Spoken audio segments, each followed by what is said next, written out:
Bonjour les amis, bienvenue sur commentphotographier.com. Aujourd'hui j'ai la question de Manuela qui me demandait, quand elle prépare ses photos sur Lightroom, quelle compression JPEG appliquer pour ses photos. Parce qu'elle se posait la question de savoir quel était le bon réglage pour ses photos. Alors je dirais ça va dépendre des images. Si vous avez des images, moi en règle générale je fais des compressions JPEG entre 60 et 70%. Ce sont des images qui sont pas mal allégées. Alors après il faut faire attention parce que on peut avoir des problématiques au niveau des ciels bleus, quand on a des ciels bleus avec des beaux dégradés.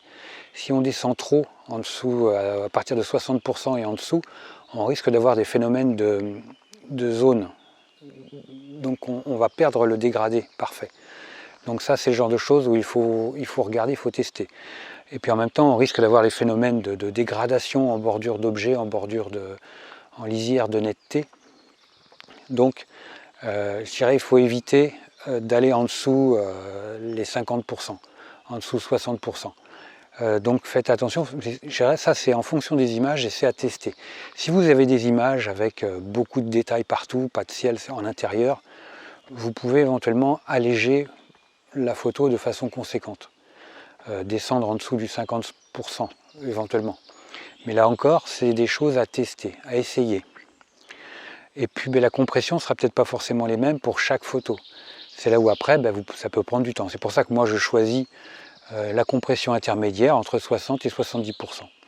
Comme ça, j'ai un résultat satisfaisant et je garde une qualité très bonne pour mes images.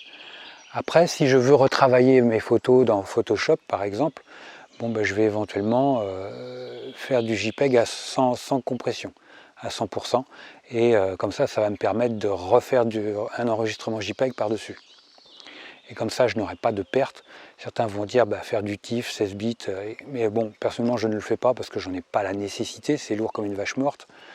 Et c'est pas forcément la différence à l'œil, on la voit pas des masses, quoi, par rapport à l'échelle du commun des mortels. Je sais que certains vont s'insurger à ces paroles, mais je dirais bon, c'est la vie. Elle peut être cruelle parfois. Je dirais voilà, donc le taux de compression à voir en fonction de ce que vous avez à faire, mais aux alentours de 60-70%. Je dirais ça reste raisonnable. Et si vous avez des images où il n'y a pas de ciel bleu, de choses complètement uniformes avec des dégradés, vous pouvez éventuellement descendre en dessous de 50%, mais à tester.